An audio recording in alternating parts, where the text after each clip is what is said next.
नमस्कार शेतकरी बांधवांनो, आपण पाहत आहात किसान क्रांती। आज आपण चर्चा करणार आहोत एका अतिशय महत्त्वाच्या विषयावर, अमेरिका भारत व्यापार कराराचा भारतीय शेती आणि दुग्ध व्यवसायावर काय परिणाम होणार आहे। हा करार शेतकऱ्यांसाठी फायदेशीर आहे का, की यामुळे आपल्या लहान शेतकऱ्यांना आणि दूध उत्पादकांना फटका बसणार आहे। चला सविस्तर समजून घेऊया। सर्वप्रथम, व्यापार करार म्हणजे काय? व्यापार करार म्हणजे दोन देशांमध्ये मालाची आयात आणि निर्यात सुलभ करणे। भारत आणि अमेरिका यांच्यातील संभाव्य करारात कृषी उत्पादने आणि दुग्ध उत्पादनांवर आयात शुल्क कमी करण्याबाबत चर्चा आहे। जर आयात शुल्क कमी झाले तर अमेरिकेतील कृषीमाल भारतात स्वस्त दरात येऊ शकतो। याचा परिणाम भारतीय बाजारावर होऊ शकतो। आता पाहूया भारतीय शेतीवर संभाव्य परिणाम।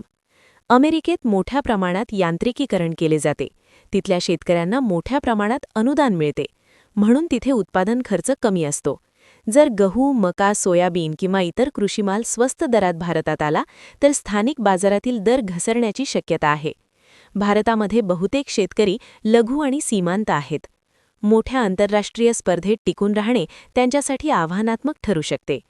दुसरीकडे काही सकारात्मक बाजूही आहेत।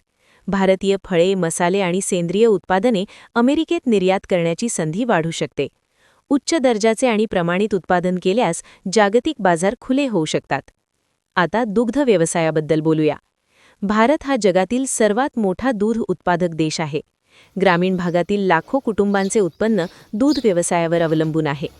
अमेरिकेत मोठ्या डेअरी फार्म्समध्ये हजारो जनावरे असतात, तिथे उत्पादन खर्च तुलनेने कमी असतो। जर दूध पावडर किंवा चीज स्वस्त दरात भारतात आले तर स्थानिक दूध दरांवर दबाव येऊ शकतो, दूध संघटनांवर आर्थिक ताण येऊ शकतो आणि ग्रामीण अर्थव्यवस्थेवर परिणाम होऊ शकतो। म्हणूनच दुग्ध क्षेत्राबाबत शेतकऱ्यांमध्ये चिंता वाढलेली दिसते। सरकारचे म्हणणे आहे की भारतीय शेतकऱ्यांच्या हिताचे रक्षण केले जाईल, संवेदनशील कृषी आणि दुग्ध उत्पादनांबाबत काळजीपूर्वक निर्णय घेतले जातील, अंतिम करारामध्ये संतुलन राखण्याचा प्रयत्न केला जाईल असे सांगितले जाते। या परिस्थितीत शेतकऱ्यांनी घाबरण्याची गरज नाही, परंतु सजग राहणे आवश्यक आहे। उत्पादन खर्च कमी करण्यावर भर द्या, मूल्यवर्धित उत्पादनाकडे वळा, सेंद्रिय शेती आणि थेट ग्राहकांपर्यंत विक्री यावर लक्ष द्या, दुग्ध व्यवसायात प्रक्रिया आणि ब्रँडिंगला प्राधान्य द्या। जागतिक स्पर्धेत टिकून राहण्यासाठी गुणवत्ता आणि संघटितपणा महत्त्वाचा आहे।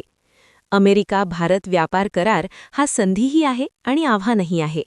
योग्य धोरणे आणि योग्य तयारी असेल तर भारतीय शेतकरी निश्चितपणे सक्षम ठरू शकतो। तुमचे मत काय आहे? हा करार शेतकऱ्यांसाठी चांगला की नुकसानकारक? कमेंटमध्ये नक्की सांगा। व्हिडिओ आवडला असेल तर लाईक करा, शेअर करा आणि किसान क्रांती चॅनलला सबस्क्राईब करा। जय जवान, जय किसान।